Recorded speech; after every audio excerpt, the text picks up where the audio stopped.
Pronto. Então, agora oficialmente damos início à nossa terceira aula do Discipuladamente 2026, dessa nossa segunda temporada, e onde nós estamos debaixo da unção de Zacarias 4, 6, 7, que diz...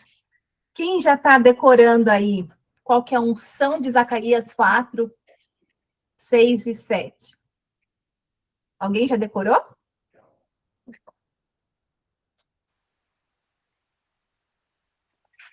A unção que nós temos declarado é que não é pela força nem pela violência que você vencerá, mas será pelo meu espírito, diz o Senhor dos Exércitos. Olha, não vai ser pela força nem pela violência que você vai concluir essa obra, esse trabalho, vai vencer essa luta, essa guerra, mas vai ser pelo meu espírito. Todos os obstáculos cairão diante de ti. Nenhum obstáculo vai permanecer e todas as pessoas vão olhar para você e vão dizer: foi pela graça de Deus que ela fez tudo isso. Amém? Você crê nisso? Então, marque isso na sua Bíblia com fé. É lógico que aqui nós estamos profetizando, é uma palavra profética que está sendo liberada aqui, que foi falada a Zacarias, a Zorobabel e aquele povo da época, mas nós também pegamos isso para a nossa vida, de forma que a gente possa falar, não vai ser pela força do meu braço, nem pela violência, mas pelo poder do Espírito de Deus. Nós vamos fazer muitas coisas, os obstáculos vão cair e as pessoas vão olhar e vão falar assim, não é possível, isso só pode ter sido Deus na vida dela. Olha que coisa linda! Não é bom quando a pessoa olha para a sua vida e fala assim, não, eu vejo Deus na sua vida, eu vejo que você tem uma coisa diferente. Alguém já falou para você que você tem uma coisa diferente? Já, né? Ai, você é diferente. Eu fui almoçar com uma amiga essa semana e ela falou assim, eu preciso sair com você mais vezes, porque, Salma, é impressionante, você não tem crença limitante nenhuma. Aí eu falei para ela assim, ó, assim, se você crê também, isso é uma realidade, nós somos filhas do rei, o dono de todo ouro, toda prata. E outra coisa, Deus não pensa negativo, entendeu? Não tem nada negativo em Deus. Isso no seu caderno. Primeira anotação bombástica no seu caderno. Nada de negativo vem de Deus. Deus não pensa negativo. Deus não age negativo. Você via Jesus falando negativo? Quando que Jesus falou negativo? Hã? Ai, pessoal, tem uns enfermos aqui para curar, não consigo, não? Não. Levanta e anda, rapaz. Seus pecados estão perdoados. Então, o Senhor não tinha posicionamento negativo. Ele corrigia, ele era firme, mas pensar grande é pensar como Deus. E eu falei para ela, nada de negativo vem de Deus. O que vem de negativo na sua cabeça não está vindo de Deus. Então, se você tem a mente de Cristo, que fala isso fala em Coríntios, 1 Coríntios 2,15, nós, porém, temos a mente de Cristo, a sua mente não pode ter nada negativo. Pensamentos sabotadores, crenças limitantes, eu não posso, não consigo, fui rejeitada, não sou amada, não vai dar certo, comigo não, dá certo para o fulano, mas para mim não, porque eu não sou merecedora. Não. Então, essa mentalidade é que Deus quer mudar em nós. E essa mentalidade que Deus quer mudar em nós começa com uma renovação mental. Anota na sua Bíblia aí, no seu caderno, metanoia, que significa arrependimento do grego. Metanoia, na verdade, sofrer uma metanoia é sofrer um arrependimento, uma transformação mental. E eu digo mais, é mais do que uma transformação, é uma transfundamentação. Uau! Porque é como eu já dei um exemplo aqui, lembra? Quando eu falei de disrupção, que a forma que você assistia a um vídeo numa locadora, você ia na Blockbuster alugar um vídeo e levava para casa, não é assim? Não mente para a professora, que você não é tão novinha assim. Você lembra assim. Você lembra o que era locadora. Fala, não lembro o que era locadora. Tá enganando a professora, sabe sim. Então, você ia na locadora alugar o vídeo e hoje você pega isso no Netflix, não é?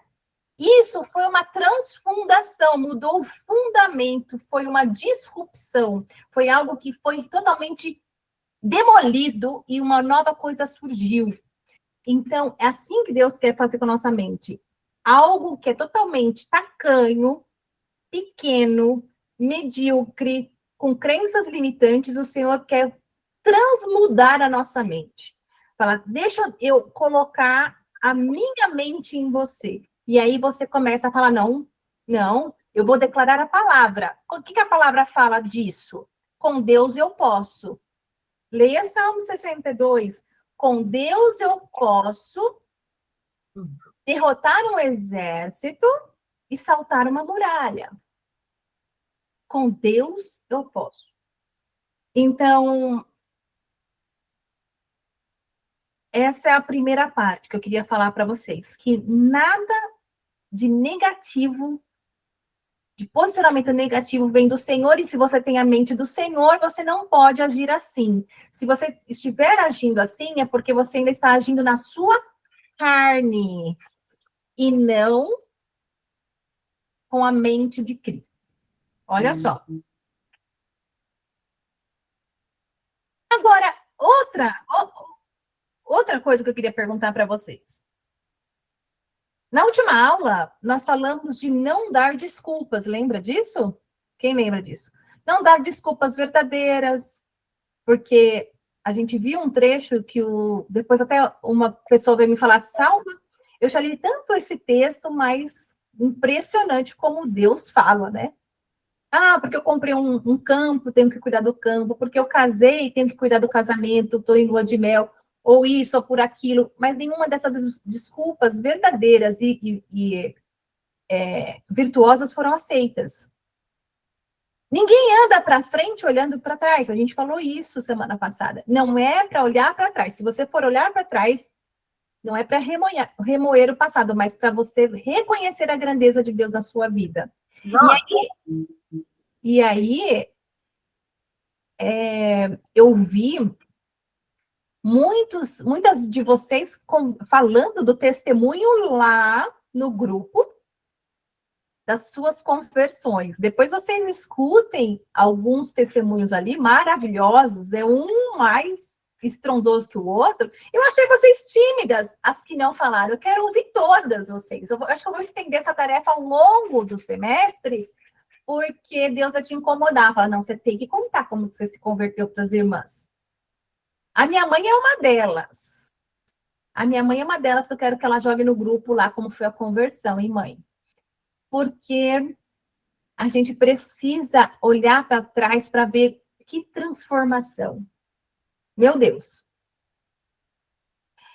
E nós falamos também quem foram seus e quem são, né? As suas amigas do. Tem alguém com um som aberto aqui, peraí. Peraí, a dona Elza. Dona Elza, cuidado com o seu microfone. É a minha sogra. Olha, quem são as suas amigas dos céus? Aquelas, o seu o seu Arão que mantém as suas mãos erguidas. Né? Nós falamos isso também na última aula. Não, quero aqui renovar o nosso desafio, e o nosso desafio é quem não faltar nenhuma aula vai ganhar uma Bíblia. Amém ou não amém? Amém!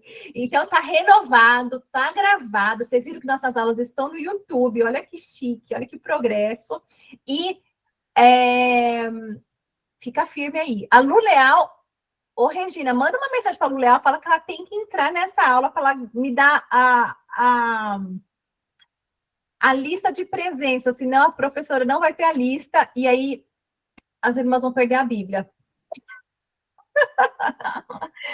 Bom, Aí agora nós vamos entrar nesse tema da aula de hoje, que é ali cale as vozes inimigas. Sabe, por que eu tenho que calar as vozes inimigas? Porque... Peraí que eu vou autorizar alguém que está pedindo para entrar aqui. Porque quem tem tua atenção tem você. Anota isso, se você ainda não tem isso no seu caderno. Quem tem a sua atenção tem você nas suas mãos. Aquilo que está ganhando a sua atenção no dia a dia é aquilo que te prende, que tem em você. Então, tem um autor, o John Brown, que ele fala que você é a média das 5 pessoas com quem você mais convive. Você é a média das 5 pessoas que você mais escuta. Ainda que eu ache que essa frase seja um pouco simplista demais, mas se isso for, mas vamos considerá-la como uma verdade, quem você está ouvindo? Quem você escuta? O que entra pelos seus ouvidos? Quem são as pessoas que te acompanham, que moldam a sua forma de pensar? Quem você deve ouvir e quem você não deve ouvir? Quais filtros você deve utilizar? E aí eu pergunto, quem precisa te validar para você se sentir assim feliz? Quem precisa te validar? Você precisa de validação? Tem pessoas que passam uma vida inteira só vivendo para ser aceita pelas outras pessoas. Ela não tem identidade, ela não sabe o que ela é, e ela vai cedendo para ir se formatando a que as outras pessoas esperam dela. Ela nunca acha o que Deus quer para a vida dela. Então, ela é uma pessoa, ela é um ente despersonalizado, quase. Então, eu quero te falar, quem te valida é Deus. Quem te valida é Deus. E como que você pega a validação de Deus? Como você sabe se você está dentro da validação de Deus? Como você sabe se Deus está validando você, dando um ok para as coisas que você está fazendo? Aí a gente vai entrar na parte do que é a palavra de Deus. O que a palavra de Deus é na sua vida? Olha só, vou projetar. Vou projetar o nosso material para a gente já ir avançando. Enquanto isso, vai pensando aí.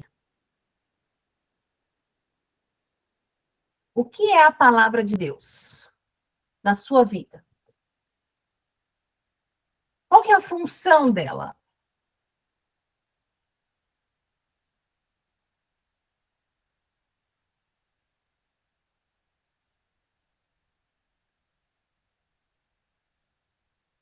Vamos ver se eu consigo projetar aqui para vocês. Pronto. Cale as vozes inimigas. E aí, a palavra. Jeremias 23, 29. Olha essa escritura. Olha o que o Senhor vai falar que a palavra dele é. Acaso minha palavra não arde como fogo? Diz o Senhor. Não é como um martelo que despedaça a rocha? A palavra de Deus, ela é equiparada a um martelo. Um martelo que despedaça. Tem outra tradução que fala que esmiuça a rocha. A palavra de Deus, ela precisa vir tão forte no seu coração que ela vai arder o seu coração como um fogo, consumindo aquilo que é impuro e vai fazer com que você tenha uma conduta, assim, diferente. Ela arde como fogo de trazer para você uma revelação. Ela é um martelo que vai despedaçar a rocha. Despedaçar a rocha é, coloca no seu caderno, vou olhar para você agora, é destruir fortalezas. Então, tem pessoas que têm fortalezas mentais, fortalezas na mente, fortalezas, muros altos, impenetráveis. Porque fortaleza é um muro bem alto, que não dava para penetrar. Tem pessoas que têm mente impenetrável. Então, a palavra de Deus é a única coisa que atua como um martelo que vai esmiuçar fortalezas, rochas, vai destruir mentalidades fixas e vai transfundar você para uma mentalidade abundante. Então, é a palavra que vai mudar tudo. Por isso que a gente bate muito aqui na tecla que a gente precisa fazer o devocional, precisa ler a palavra, meditar nela, porque a fé vem pela palavra, a mudança de vida vem pela palavra, e a palavra é um martelo. Ela precisa bater. Ao mesmo tempo que ela é um martelo que bate, é um fogo que arde, ela é uma lâmpada para os seus pés e luz para o teu caminho. Olha que poder. A palavra de Deus é perfeita. Olha, lâmpada e luz. Você já ficou sem luz na sua casa? Que coisa péssima, você não acha nada.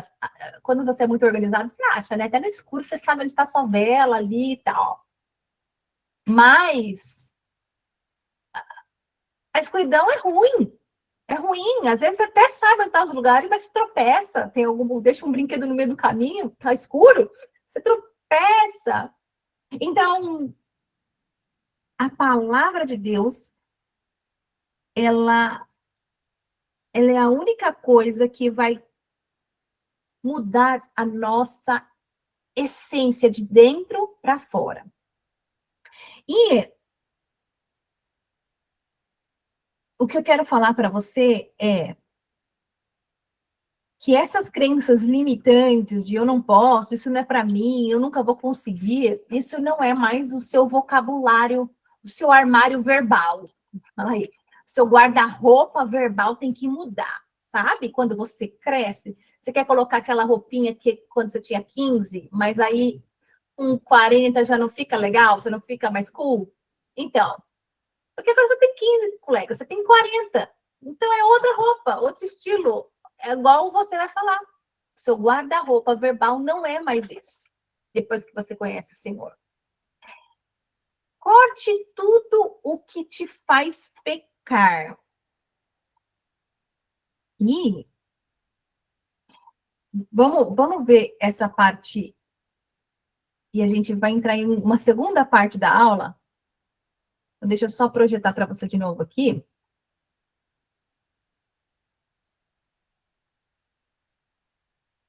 Vamos ver aqui. Tua palavra é lâmpada, ó, Salmos 119, 105. Tua palavra é lâmpada para os meus pés, luz para o meu caminho. Opa.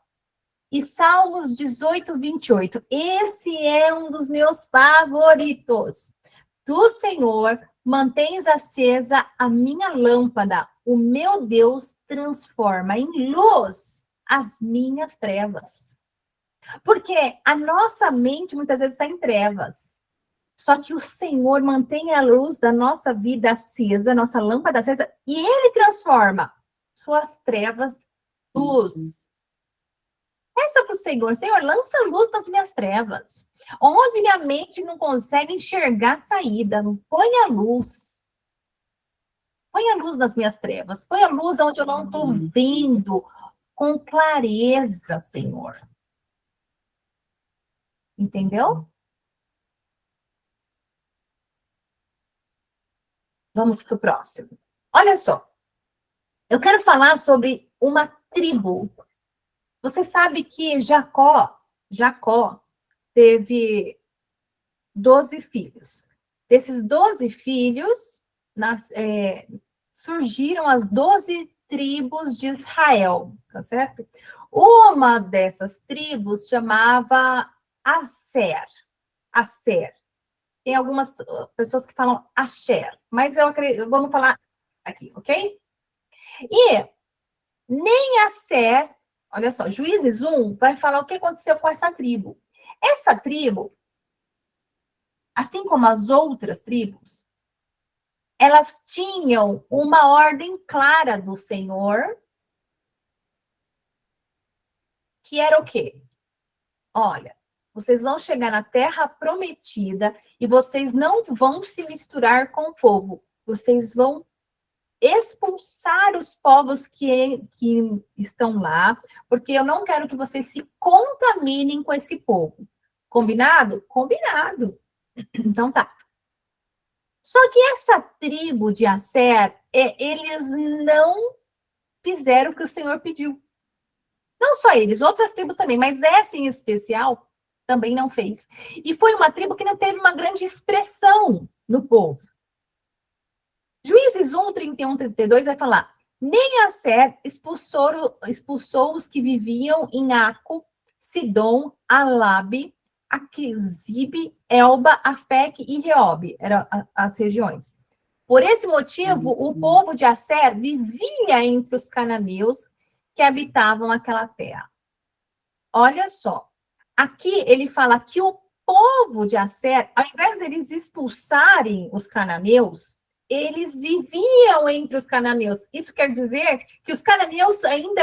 É sutil, né, a diferença aqui. Mas os cananeus, eles ainda tinham como se uma superioridade sobre o povo de Asser.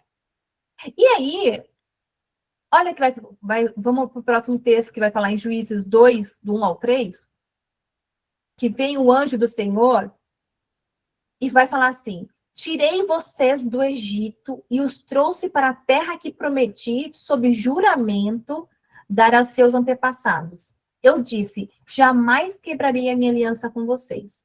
Quanto a vocês, não farão acordo com o povo dessa terra. Pelo contrário, demolirão os seus altares. Contudo, vocês me desobedeceram. Por que agiram assim? Portanto, agora digo a vocês que não os expulsarei da presença de vocês.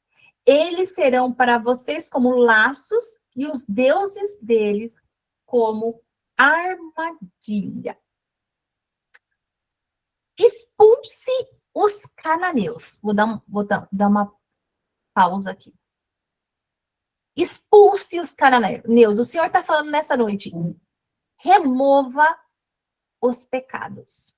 Tire aquilo que faz você pecar. Tudo aquilo que desagrada ao Senhor, que ainda está na sua vida. O Senhor está falando: eu vou te entregar a sua herança, a terra prometida. Eu vou te entregar. Mas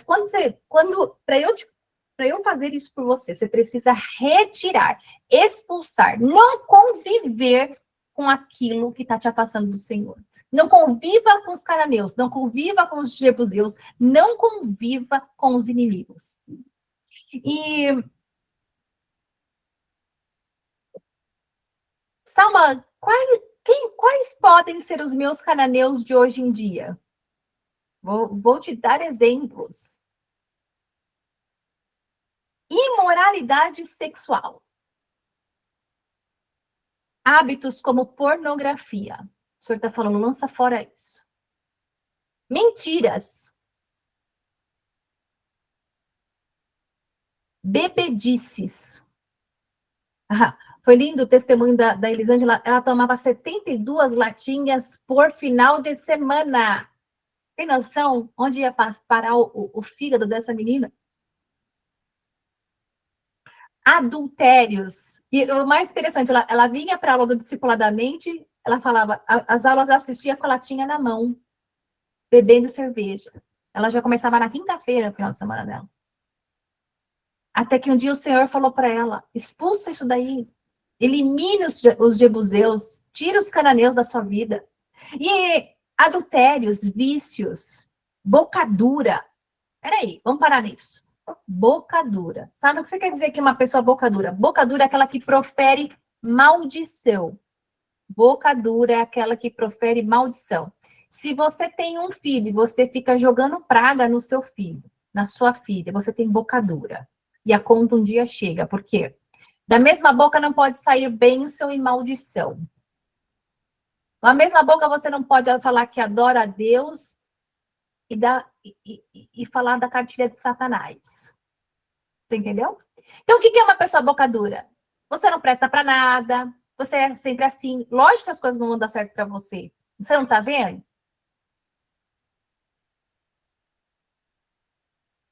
Cuidado. E eu sei que isso é muito comum, porque nós somos humanos. Às vezes o sangue ferve, né? Mas a gente já precisa pedir perdão imediatamente, porque essas falas ficam marcadas no coração desses filhos, gerando danos geracionais, inclusive. E a gente não apaga isso com borracha. Então,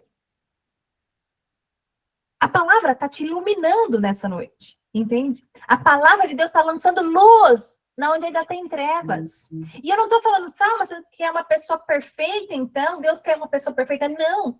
Deus usa os imperfeitos para representar um reino perfeito, mas só que ele está com amor de pai querendo te corrigir em algo que você está tropeçando, porque ele ainda está escuro. E agora que Deus está lançando luz nas nossas trevas, e eu vou ler um texto que eu fico muito assustada, porque tudo que Jesus fala me assusta mais ainda, como o texto da semana passada, eu falei que eu fico assustada. Quando aquelas pessoas deram aquelas desculpas tão verdadeiras e foram totalmente eliminadas do banquete, aqui a gente vai falar algo que é muito radical. E aí, entenda isso. Nossa, Senhor. O Senhor está lançando luz nas minhas trevas. Não tenha vergonha de falar para o seu Pai do céu que você comete essas falhas e que você carece da graça. Carece, precisa muito. Sabe? Não posso me afastar disso daqui. E eu falo isso fazendo parte de tudo isso também. Quando eu leio as escrituras, eu falo, Senhor, eu não posso me arredar o pé dessa palavra. Eu não posso ficar longe disso aqui, não, porque senão a minha natureza humana, ó, vai longe. Era facinho.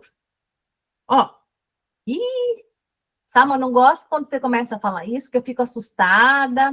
Não, é porque o Senhor nos ama, Ele quer que a gente tenha uma vida poderosa, uma vida cheia de graça, uma vida, assim, sem cegueira, sabe? Vamos lá. Corte o que te faz pecar. Vamos lá. Aqui a gente já viu que a tribo de Aser não conseguiu cortar, e aí o Senhor falou, já que vocês não conseguiram cortar, eles mesmos vão ser um laço para vocês. Eles vão ser uma armadilha para vocês. Porque vocês não fizeram o que eu mandei vocês fazerem. Então, o pecado de hoje é a armadilha sua amanhã. Anota isso no seu caderno. Essa frase agora acabou de sair. O pecado de hoje vai ser a armadilha na sua vida amanhã. Pensa na vida de Sansão. Quanto que Deus falou para ele, quanto que o pai dele falou, não casa com a Filisteia, a mãe dele falou, não casa com essas mulheres fora do povo de Deus, mas ele estava apaixonado. A carne dele falou mais alto. Ele brincou com o pecado e aquilo virou uma armadilha que esse homem, que tinha tudo que veio das mãos de Deus, poder, força, energia, com uma queixada de jumento, matou 1.000 homens. Ele rasgava um leão com a mão. Ele arrancava os portais de uma cidade. E ele acabou cego das duas vistas. Minhas irmãs, o que é isso? É isso aqui, ó. Lança fora, abre mão, joga fora. Não aceita. Ó, Marcos 9. Esse você tem que abrir na sua Bíblia, porque senão você vai falar, Salma não está na minha Bíblia, só está na sua. Abre lá. Marcos 9, 43, 48. Ó, ó, ó, isso aqui quem falou foi o Senhor Jesus, hein? E se a tua mão te escandalizar, tem a outra que fala, se a tua mão te faz pecar, corta. Melhor é para ti entrares na vida eterna, fala na outra, tá? Aleijado do que, tendo duas mãos, ires para o inferno, para o fogo que nunca se apaga, onde o seu bicho não morre. Aqui tem outra tradução que fala, onde o verme não morre. E o fogo nunca se apaga. E se o teu pé te fizer pecar, te escandalizar, ele fala, corta-o. Melhor é para ti entrar coxo na vida do que tendo 2 pés ser lançado no inferno, no fogo que nunca se apaga, onde o seu bicho não morre e o fogo nunca se apaga. E se o seu olho te faz pecar? E se o seu olho te escandalizar? Lança-o fora, melhor é para ti entrares no reino de Deus com um olho só, tendo 2 olhos, com um olho só, do que tendo 2 olhos, seres lançados no fogo do inferno, onde o seu bicho não morre e o fogo nunca se apaga. Uau! Salma, então eu tenho que me mutilar? Eu tenho que arrancar mesmo a minha mão? É isso que você está falando? Não. Vou te explicar. Para você não sair cometendo loucuras, tá bom? Não vai me arrancar a mão, nem o olho, nem a perna. O que o senhor está falando aqui é: seja radical com o pecado. Seja radical com o pecado. Anotou isso? Corta a fonte, vai na fonte, corta a fonte do pecado. Não trate pequeno aquilo que pode destruir sua vida espiritual. Não trate como pequeno aquilo que pode destruir a sua vida espiritual. Então, quer um exemplo? A mão. Se essa mão te faz pecar, a mão representa tudo aquilo que você faz. Então, vamos supor que se você pega o seu celular para fazer algo que você não deveria à noite, de madrugada, então deixa o seu celular fora do quarto. Por quê? Se aquilo te faz pecar, arranca fora. O pé significa os caminhos que eu escolho. Se eu ganho dinheiro de forma desonesta e eu sei disso, eu estou indo a passos largos para o inferno. Então, se isso está te fazendo pecar, arranca fora. Para de fazer isso. Se o olho significa tudo aquilo que você vê e alimenta o desejo dentro de você. Aquilo que você vê e alimenta o desejo dentro de você. Então, às vezes são séries que você assiste, que você sabe que você tem que arrancar, que aquilo não está te agregando nada, só roubando o seu tempo, alimentando mais coisas na sua mente que não deveria. Porque agora não faz mais parte da sua pessoa nova. Perfis, vídeos, coisas pornográficas, inveja, raiva, tudo aquilo que incita. O Senhor está falando, minha filha, o que eu estou falando não é para você arrancar de verdade, é que a sua alma vale mais do que aquilo que você está com medo de abandonar. A sua alma precisa ser mais preservada do que aquilo que você está com medo de abandonar. Entendeu? Então, o Senhor está com receio de você ir por um caminho que vai acabar arruinando a sua vida espiritual. Tem alguma mensagem aqui no chat, né, Ivone? Peraí, deixa eu ler. O que você pediu? O que quer dizer onde o seu bicho não morre? Quero dizer que é eterno. Onde o verme não morre. Que é um tormento eterno. Já pensou um bicho comendo um cadáver e aquele negócio não morre? Porque é eterno? É isso que Jesus está falando. Forte, né? É melhor você chegar no céu assim do que ir para um lugar onde o bicho não morre, onde o verme vai ficar o tempo todo te consumindo, que é um lugar chamado inferno. Viu, Salma? Márcia, aqui na minha Bíblia fala exatamente isso. Ali os vermes que devoram não morrem. Exatamente. Eu gosto dessa tradução. Eu devia ter pego essa. Mas procura em outra tradução aí que vocês vão ver. Fala que o verme, né, não morre. O bicho não morre, quer dizer, ele fica consumindo. O Senhor está alertando. Olha, eu conheço o lado de lá. Eu sei o que vem depois. Então, assim, confia no que o pai está falando. Confia no pai. É como a gente brinca aqui com o Noah. Vem, pula, confia no pai. Ele não está vendo muito bem onde vai cair, mas ele confia, ele pula. É isso que o senhor está falando, ó. Tem pecado aí? Elimina isso daí. Porque é melhor você eliminar isso agora do que deixar crescer igual o Sansão fez. Bom.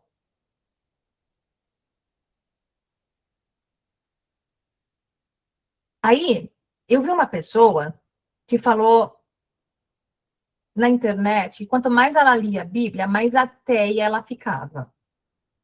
Aí aquilo me veio como uma revelação. Eu falei, é óbvio, né, meu filho? É óbvio que você vai ser ateu. Porque quando você lê a palavra, não é você conhecer as histórias, conhecer onde está. Não. Você precisa da palavra revelada. Você não precisa de mais Bíblia, você precisa da revelação da Bíblia. Quantas vezes você já não leu esse texto de arrancar fora? Mas sem a revelação do Espírito, aquilo não faz sentido. Então, por que muitos jovenzinhos se convertem de... Eu fui pregar para os jovenzinhos e a minha oração por eles foi que nenhum deles se perdessem, né? Que eles soubessem a identidade deles. Mas por que muitos deles chegam na universidade e se perdem? Que conhecem todas as histórias bíblicas, mas sem revelação. Tem que buscar revelação. E a revelação se busca individualmente, não é o que o pastor revelar para você. É isso que eu gosto de ensinar. É ensinar uma forma didática, de autodidata. Você precisa ser autodidata da Bíblia. E a gente se reúne aqui só para trocar ideia. Porque, na verdade, Deus já se revelou para você. O que eu estou falando aqui, o Senhor já está confirmando no teu espírito. Ou a palavra não está ardendo como um fogo e um martelo está desmiuçando as fortalezas. Agora, eu preciso conhecer as escrituras e ter... Isso eu queria que você anotasse no seu caderno também. Eu preciso conhecer as escrituras. Isso é o primeiro passo. Eu preciso conhecer as escrituras e ter acesso à revelação dela. Isso que é glorioso. É isso que é importante, porque a forma que o Senhor vai se revelar a você. A Kátia Oscar me mandou uma mensagem interessante. Ela assistiu a aula gravada, né? Ela falou, Salma, é impressionante que a gente falou sobre os amalequitas. Foi a mesma lição que você deu aqui. Na quinta, ministraram na igreja no domingo, mas foi totalmente diferente. Eu falei, é porque Deus se revela com uma palavra de forma totalmente diferente. Ela falou perspectiva complementar, não foi nada que entrava em choque, mas eram perspectivas complementares. E eu quero te falar uma coisa. Cabe às vozes negativas, porque às vezes você tem uma palavra, Deus já te entregou uma palavra, mas tem tantas vozes negativas na sua mente que você acaba falando, ah, não é para mim. Eu estou falando para você, eu e minha casa serviremos ao Senhor. Declara isso. Eu e minha casa serviremos ao Senhor. Josué 24:15. Se você agarrar essa palavra e declarar isso com fé, eu e minha casa serviremos ao Senhor. Creia nisso. E não largue essa palavra por nada. Ainda que venha alguém e fale assim, para todos os maridos pode dar, mas para o seu, para esse alecrim dourado que você decidiu casar, não vai aplicar. Não creia nas calhas vozes dos inimigos, expulse os cananeus da sua vida. E aí, nós vamos para uma história que eu quero contar a história um pouquinho antes, porque não é uma história muito comum, tá bom? Mas é uma história que me afeta muito, que é a afronta que Senaqueribe, que era o nome do rei era Senaqueribe. O Senaqueribe, ele era rei da Assíria. Esse rei da Síria, ele vai querer dominar Judá. E o rei de Judá, na época, era Ezequias. Esse homem, Ezequias, ele foi como um rei Davi. Ele foi um homem temente a Deus. Um homem que buscava fazer tudo o que o Senhor mandava. Ezequias foi um homem que derrubou os altares dos ídolos de Baal e Aserá. Ezequias foi um homem tremendo. Só que ele chegou num estágio que ele falou, eu não vou mais pagar o tributo para o rei da Síria. O que acontece quando você não paga tributo? Vem o leão, né? Gente, impressionante como o pessoal não dá moleza, né? Só um adendo aqui. Aconteceu o seguinte, na minha vida particular. A minha conta da Sabesp, ela estava com limite de R$ 150 no débito automático. O que aconteceu? A conta veio 170, não pagou a conta, ficou em aberto. Quando foi ontem, o moço falou, bateu aqui em casa e falou, Sabesp. Eu falei, pronto, sim, senhor, o que eu posso te ajudar? Eu vim cortar tua água. Pelo amor de Deus, mão pra cabeça, eu tenho 2 filhos pequenos, como que uma mãe vive com 2 filhos sem água? De jeito nenhum, você não vai cortar, mas nem que seja, nem vai passar por cima do meu cadáver, quase. De onde você tirou essa ideia de cortar minha água? Eu pago todas as minhas contas certinho. Foi a mesma coisa que aconteceu com Ezequias. Ezequias decidiu parar de pagar o tributo para o rei da Síria. O que chegou o rei lá? Falou assim, você vai pagar? Vai ter que pagar sim. Bom, o que aconteceu? O rei Ezequias foi no templo, ele deu todo o ouro que Judá tinha. Todo. Inclusive, ele teve que arrancar ouro dos batentes da porta do templo para mandar para o rei da Síria. Mas mesmo assim, o rei da Síria não aceitou o pagamento. E falou assim, foi lá, mandou afrontar o rei Ezequias. E sabe o que ele falou? Mandou lá o comandante do exército e falou assim, olha, não deixe que o rei Ezequias iluda vocês. Começou a gritar para o povo. Não deixa que o Ezequias iluda vocês, falando que Deus vai livrar vocês das minhas mãos. Porque o Deus de vocês não serve não vai livrar. E aí, o povo do Ezequias, né, os generais, aqueles que ele também mandou representar, os representantes do Ezequias, falam assim, ô fulano, fala comigo em aramaico, porque eu entendo bem aramaico. Não fala em hebraico não, porque o povo vai ficar assustado. Vamos conversar aqui, ó, vamos tentar resolver isso aqui na diplomacia. Sabe o que eles fizeram? Afrontaram ainda mais. Começaram a gritar em hebraico, para todo mundo ouvir que eles iam viver uma catástrofe, uma calamidade tão grande que eles iam ter que comer fezes e beber urina para que Ezequias não os iludisse falando do Deus de Israel, que Deus não era capaz de livrá-los da mão do Senaqueribe. Você já pensou receber uma afronta dessa? Imagine você é o rei. E você recebe uma afronta assim, falando para você, o seu Deus não é de nada. Chega uma notícia para você que põe em xeque quem é seu Deus. E aí? E aí? Como que você resolve uma humilhação dessa? Então, se eu te perguntar, ou se alguém perguntar para você, quando você está passando pela humilhação, né? Pela afronta. Eu já passei algumas humilhações. E talvez alguém que me conhecesse falasse, não é ela que é a crente, não é ela que prega, não é ela. Onde está o Deus dela agora? Jesus, aconteceu isso com o Senhor Jesus na cruz, não foi? Se você é Deus, se você é filho de Deus, saia daí. Então, a gente vive levando afronta, não é? As coisas vivem querendo nos afrontar. Onde está seu Deus? E a gente precisa calar as vozes dos inimigos, né?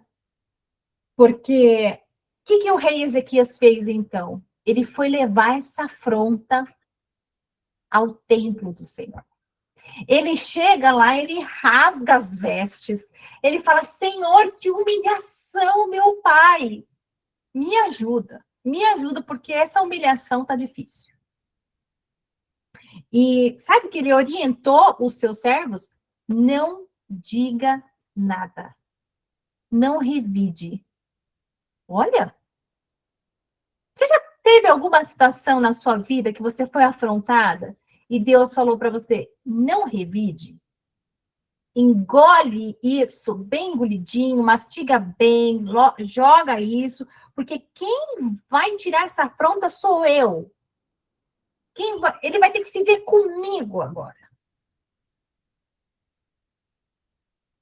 E então nós vamos ler os textos das Escrituras e a gente vai caminhar para o fim, porque agora eu tenho hora para acabar. Antes eu era dona do meu horário, agora eu não sou mais.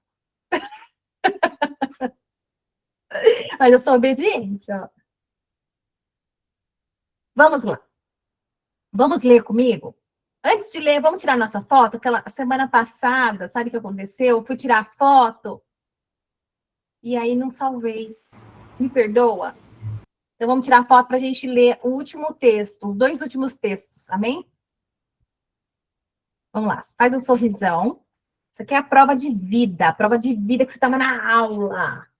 Se você puder tirar foto também mais aí, porque se eu der errado a minha, tem a sua e também sai outras pessoas na foto, tá certo?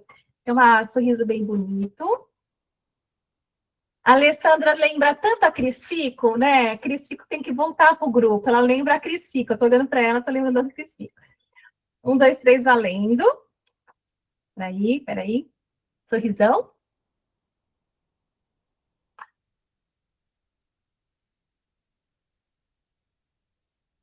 Pronto, não é que foi? Peraí. Agora eu já vou jogar para a gente começar, para não perder. Lindas. Bom, então, vamos lá. Que bom saber que vocês estão acordadas aí, né? Porque às vezes vocês deixam fechada, a câmera fica desconfiada. Se vocês estão dormindo. Brincadeira. Tá enganando a pro. Não, vamos lá. Eu quero que você abra a sua Bíblia. No capítulo, no segundo livro de Reis, 18, tá? Segundo Reis 18, nós vamos ler aqui. Ezequias reina em Judá. Então, vou ler com vocês. Ezequias, filho de Acás, começou a reinar em Judá. No 3º ano do reinado de Oséias, filho de Elá, rei de Israel. Ele tinha 25 anos quando começou a reinar, reinou em Jerusalém por 29 anos. Sua mãe se chamava Abi e era filha de Zacarias.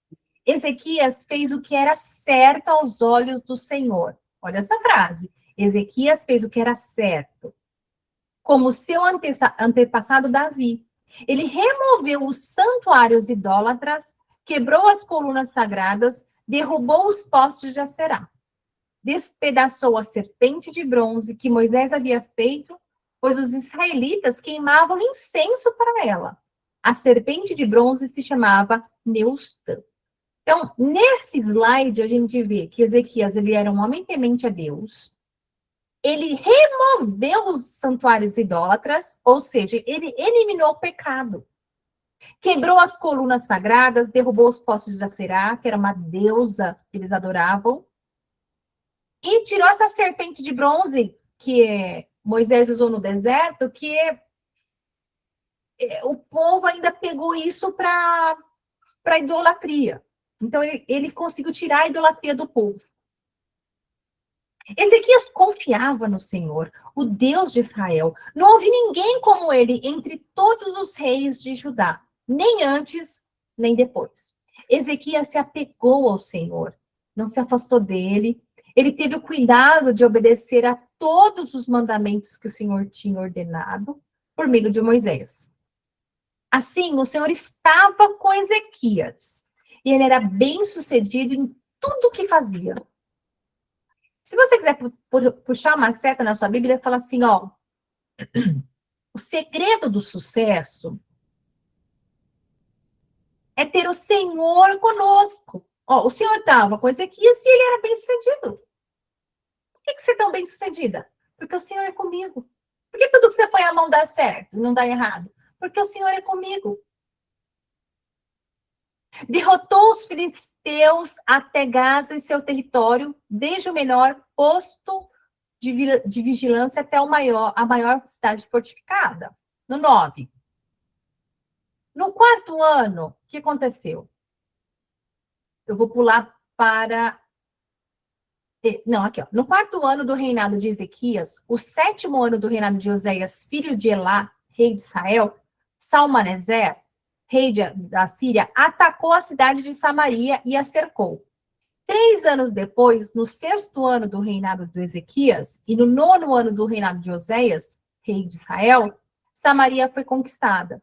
O rei assírio deportou os israelitas para a Síria e os colocou em assentamentos em Alá, ao longo das margens do rio Abor, em Gozã e nas cidades da Média.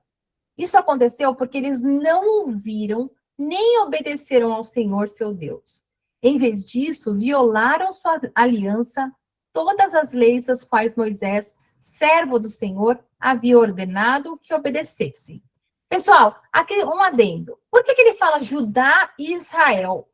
Porque teve a divisão entre Israel e Judá. Israel, 10 tribos ficaram em Israel, que era o reino do norte, e 2 tribos ficaram no reino do sul, que era Judá e Benjamim, ficaram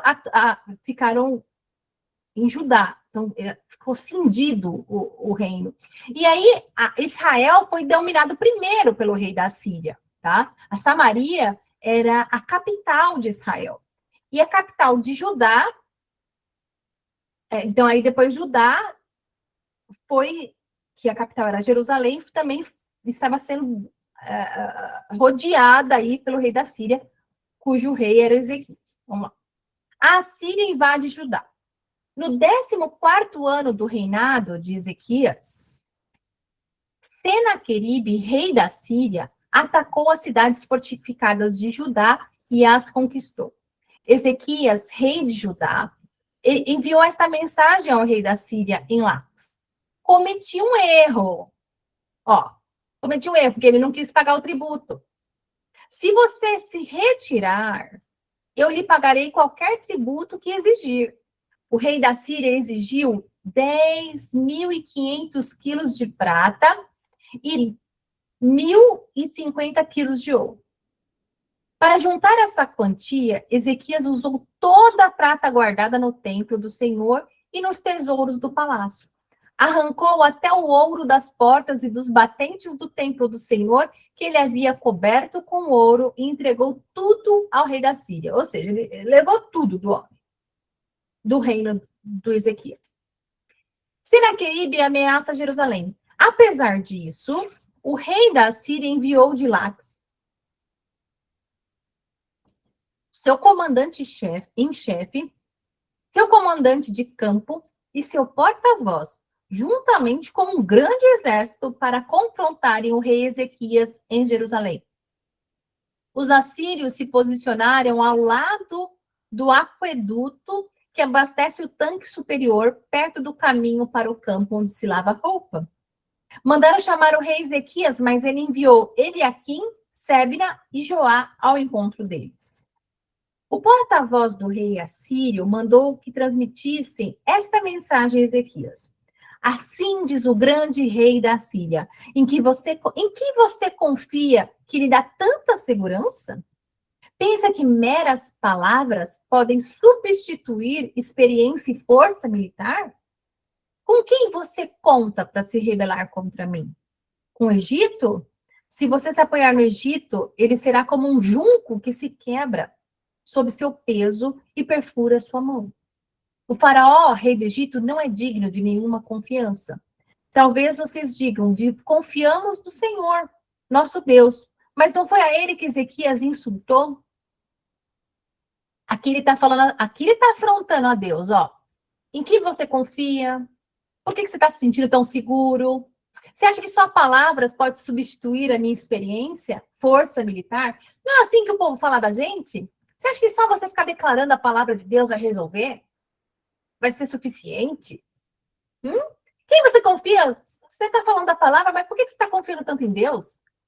Então, Eliaquim, filho de Ilquias, Sebna e Joá, disseram ao porta-voz, por favor, fala conosco em aramaico.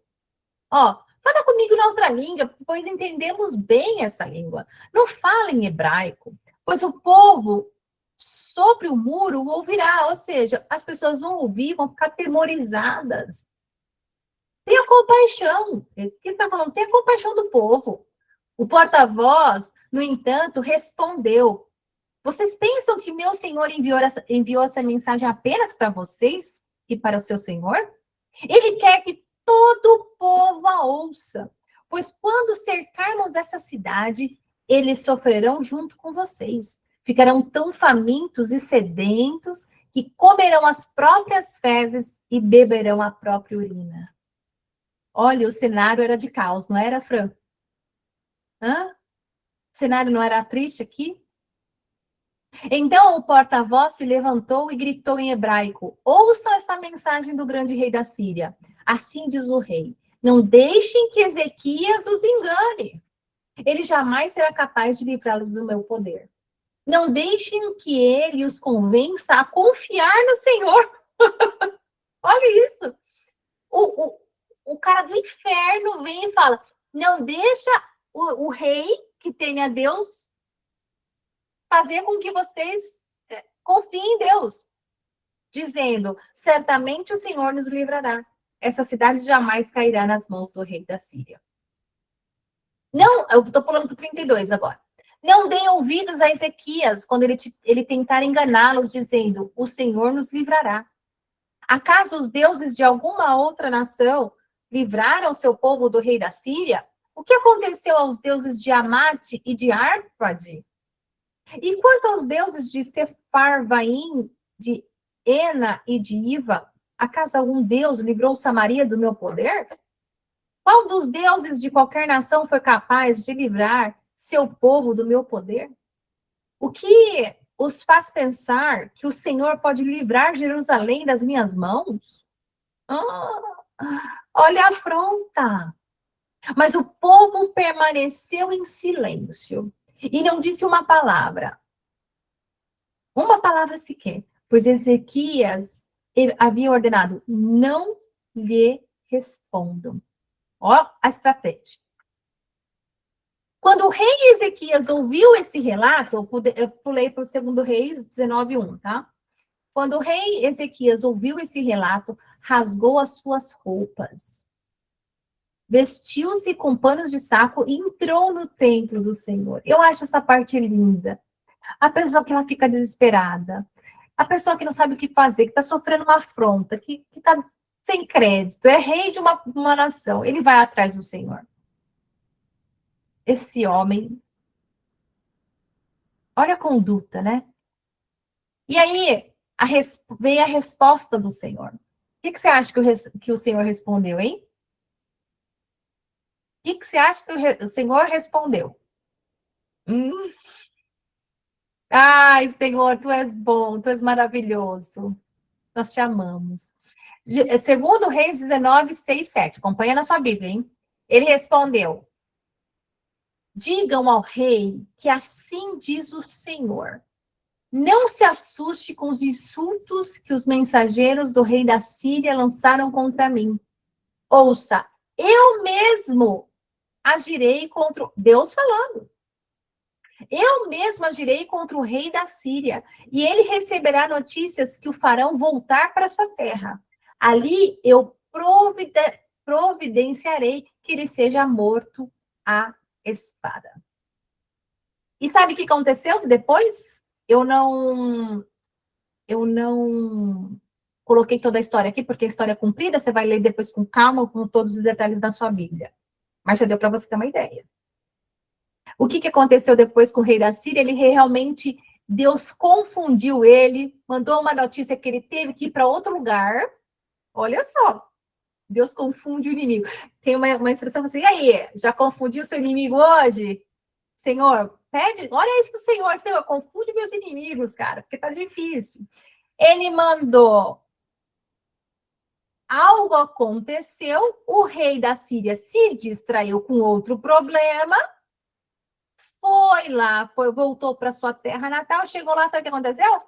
Os próprios filhos o mataram. E o que aconteceu? Os filhos, né, mataram o pai, E eles estavam no... O Senaqueribe estava adorando a ídolos. Ele estava prestando o culto a um Deus. E isso é muito significativo, porque o Deus dele não pôde salvar. Ele morreu nas mãos do próprio filho, que depois tomou o poder no lugar dele. E então toda aquela coisa negativa, aquele caos, aquela ameaça, aquela afronta, caiu por terra. E por que caiu por terra? Porque Ezequias, ele era um homem que buscava Deus. Ele era um homem que ele exterminou com as capelinhas, com os ídolos. Ele tirou tudo que tinha que expulsar, que tinha que tirar. Ele fez o que tinha que ser feito. A parte da gente, a gente tem que fazer. Entende? Ele alinhou a vida dele com o Senhor. Então, aí, quando ele se desesperou, quando veio a afronta, porque as afrontas vêm, ele correu para o lugar certo. Tem gente que vai passar pelo vale, ao invés de correr para Deus, corre de Deus. Eu nunca vi um negócio desse. É para você correr para Deus, não de Deus. A pessoa está passando por um vale, você fala, deixa eu te levar na igreja, vem comigo, entra na aula, vai te fazer bem. Não, não, eu preciso da academia. Academia que me faz bem. Ah, colega, não dá. Para de ser tonta. Eu tenho vontade de falar isso. Para, vai buscar a Deus. Vai, o seu problema não é fisiológico. O seu problema é espiritual. Mas não entra. Então, Ezequias fez a coisa certa sempre. Ele voltou, foi para o templo. Ele entrou lá e falou, Senhor, agora me ajuda. Por quê? Porque agora eu sou o Senhor. E aí, quem que dá notícia para ele? Eu não falei isso para vocês, mas está na Bíblia. Quem dá essa notícia é o profeta Isaías. Profeta Isaías, esse profeta... Ai, quando chega no céu, eu vou fazer uma filinha lá também para pegar o autógrafo. Né? A gente tem que ir lá pegar o autógrafo com Isaías também, que ele foi um grande profeta. Falar, Isaías, meu Deus, me conta. E aí, o Isaías leva essa mensagem para o rei Ezequias e fala, ó, fica tranquilo, a casa caiu, mas não foi para o seu lado, e essa afronta vai ceder, isso não vai acontecer, essas notícias ruins não vão se materializar, e, para a glória de Deus, ele agarrou essa promessa e isso não se concretizou. Então, para a gente encerrar, se alguém... Alessandra, pode ficar à vontade, tá? Depois você pega o finalzinho. Eu já estou terminando. Ezequias sofreu uma afronta, perguntaram para ele onde está seu Deus, e aí a gente pode responder, né? Meu Deus está no lugar onde ele sempre esteve, no comando de tudo.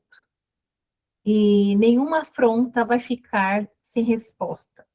Não mexe com a menina dos olhos de Deus, né? E o povo santo de Deus é a menina dos olhos dele. Então, para a gente terminar, cale as vozes dos inimigos, tá? Se vier alguma voz negativa, você já sabe, isso não provém de Deus. Nada de negativo provém de Deus. Leve as suas afrontas ao Senhor. Confie na palavra, ela que vai esmiuçar as fortalezas. Seja radical com o pecado. Não tolere as capelinhas. Tenha a mente de Deus. Agarre a promessa e não ceda às afrontas. Então, para terminar, vamos lá. Vamos.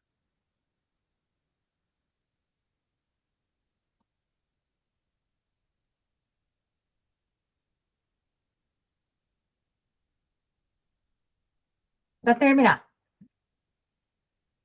As lições. Confie na palavra. Deixe sua vida ser esmiuçada e iluminada por ela. Não tem nada melhor. Retire, lance fora o que te faz pecar. Seja radical com o pecado. Tenha a mente de Cristo, pense como Deus pensa. Agarre a promessa, não ceda às afrontas. Leve as afrontas e seus medos a Deus, e Ele te livrará. Cale as vozes inimigas. Aqui eu deixei a tarefa, tá bom? A tarefa é para você resgatar uma promessa de Deus que você carrega. Qual promessa que Deus já te deu? Qual promessa tem sustentado a sua caminhada? O quanto você tem crido em alcançá-la? Quais vozes você precisa calar para não ceder à incredulidade? Quais inimigos você ainda precisa expulsar da sua vida para tomar posse da sua promessa? Faça essa reflexão. Qual promessa de Deus você vai resgatar? Leia o devocional da semana 3, que a gente vai mandar começar a partir de amanhã. A semana 3 vai começar agora toda sexta-feira, para dar tempo de chegar na quinta e você ter lido todos os textos da aula do grupinho. Deixei um louvor aqui para você, da Sara Farias. A minha mãe gosta muito desse louvor. Se eu não te ouvir, né, mãe? Se eu não te ouvir, eu morro. Mas se eu te ouvir, eu prospero. Nossa, é lindo esse louvor, irmã. Então, escuta assim, ó, para você pôr o inimigo para correr, tá? Sabe, para você realmente calar as vozes dos inimigos, tá? E deixei o vídeo aqui novamente, que não deu tempo, né, para passar. Mas vocês podem assistir. Amém? Foi abençoada hoje? Então, nós vamos orar. Amém, amém. Feche os seus olhos, com a mão no seu coração. Vamos pensar em tudo que nós temos vivido em Deus. Tudo que Ele tem nos ensinado. Em 3 aulas, o quanto a gente já aprendeu. Quantas afrontas também, muitas de nós já temos passado. Onde está o seu Deus? E hoje Deus vai te responder onde Ele está. No comando de tudo. Deixa essa pessoa comigo. Quem vai lidar com ela vai ser eu, não vai ser mais você. Senhor, meu Deus e meu Pai, muito obrigada por mais essa aula bendita, abençoada, esse encontro maravilhoso. Senhor, em Ti nós não temos falta de nada. Pai, o Senhor é o nosso maravilhoso conselheiro, Deus forte, Pai da eternidade, o príncipe da paz, o grande eu sou, o Emanuel, Deus conosco. Ah, Senhor, obrigada. Obrigada porque o Senhor nos atraiu até aqui. O Senhor tem nos dado novas chances diariamente. O Senhor tem sido longânimo para conosco. O Senhor está sempre renovando a nossa chance de poder te servir de uma maneira melhor. Senhor, passa do teu sangue sobre nós. Eu te peço, passa do teu sangue sobre as nossas mentes, olhos, boca, ouvido, coração, pulmão, todo o nosso sistema circulatório, todo o nosso sistema límbico, que são as nossas emoções. Senhor, eu te peço, esmiuça as fortalezas mentais da nossa mente a partir da tua palavra. A tua palavra tem esse poder de quebrar as pedras que estão na nossa mente. Uma mente empedrada, uma mente cauterizada, uma mente dura, Senhor. A tua palavra tem esse poder, esse martelo que esmiuça a fortaleza. Senhor, nós entregamos nossa mente a Ti. Nós queremos, a partir de hoje, ter uma mente formada, transmudada, uma mente de Cristo. Nós, porém, temos a mente de Cristo. E pensar grande é pensar como o Senhor pensa. Pensar como o Senhor pensa. De Ti não sai nada negativo. Senhor, que nós possamos calar todas as vozes da nossa mente que falam, eu não posso, eu não consigo, não é para mim, essa palavra é para todo mundo, mas eu não acredito, eu não posso, para mim não dá, tem essa limitação, olha quanta coisa, olha minhas desculpas, minhas justificativas. Ah, Senhor, quebra todo julgo, quebra toda fortaleza. A sua palavra é a lâmpada para os nossos pés, luz para o nosso caminho. Ilumina nossa mente, nosso coração. Lança luz nas nossas trevas, na nossa escuridão.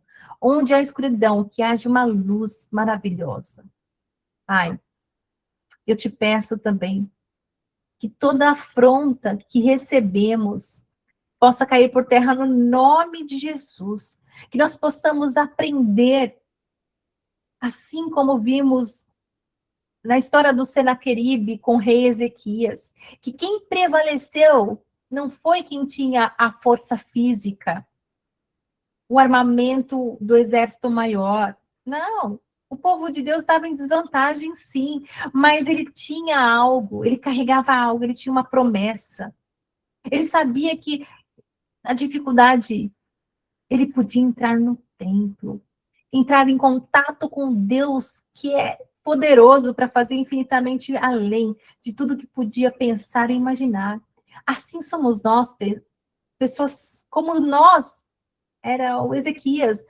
Então, nós aprendemos que nós devemos levar nossas afrontas a Ti. Pai, nós apresentamos nossas afrontas agora nessa noite a Ti. Pai, colocamos todos aqueles que estão falando, onde está o teu Deus? Vai, prova. Cadê? Não é você que tem fé? Não é você? Então, cadê? Cadê? Cadê? Senhor, mostra para essas pessoas onde está o Senhor. E sabemos que o Senhor está acima de todas as coisas e no comando de tudo. E que de Ti nada escapa.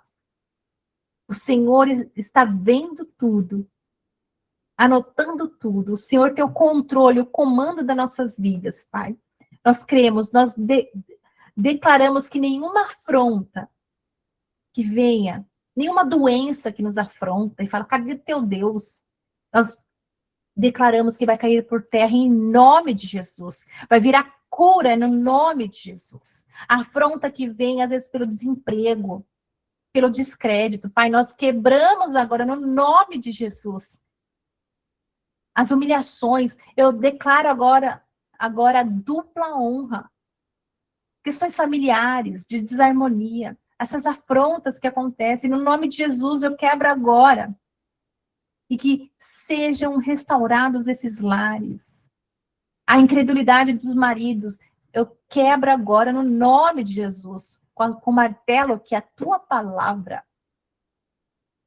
O Senhor já liberou a palavra. O Senhor já liberou a palavra.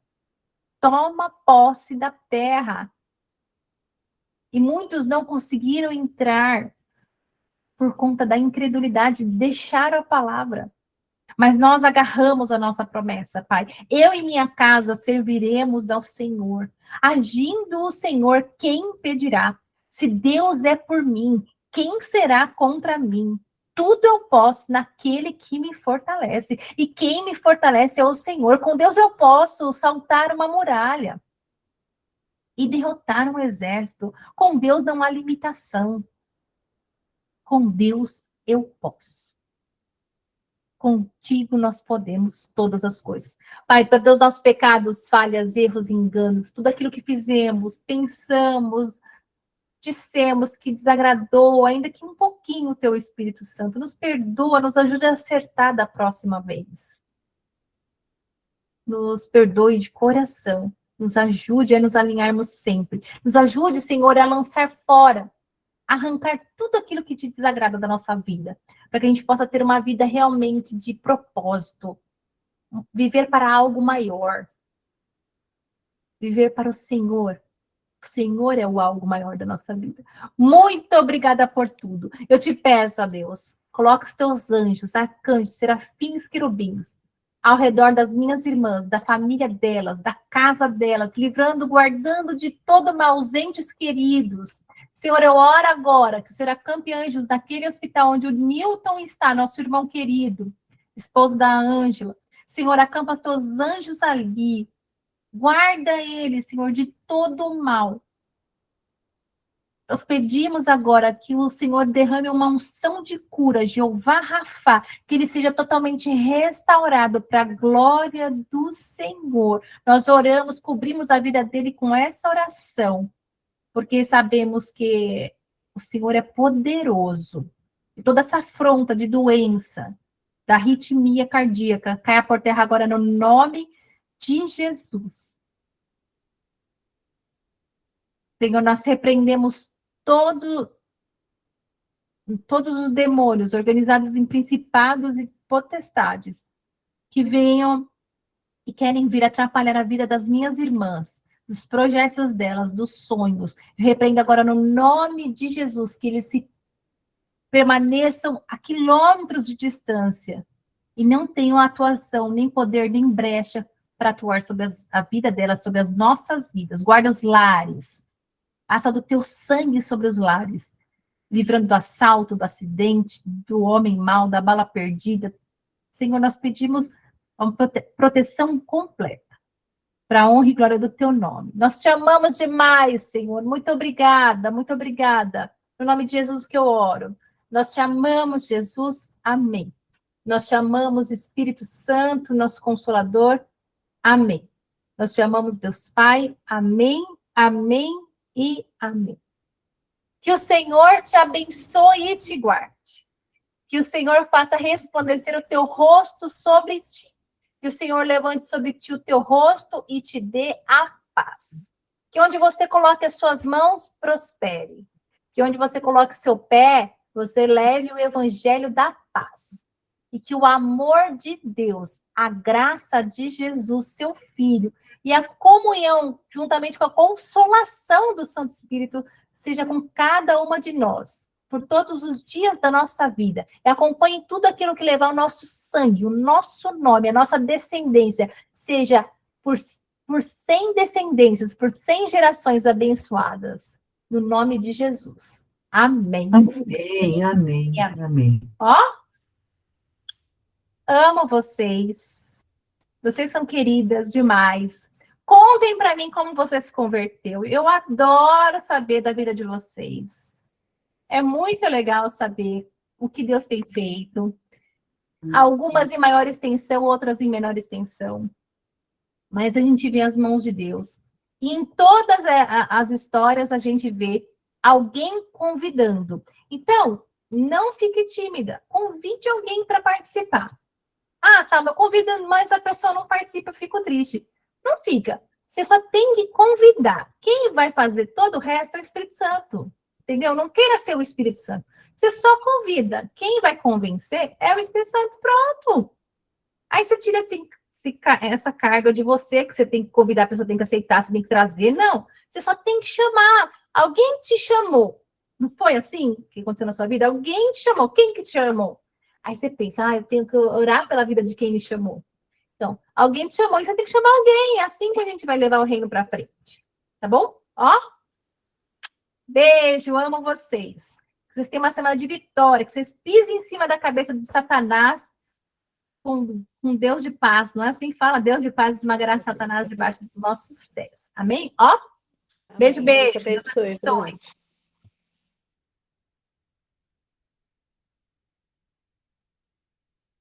Deixa eu parar a gravação aqui, peraí. Gente, eu corri muito para terminar a aula e ainda tem que passar. Ó, eu tô tentando.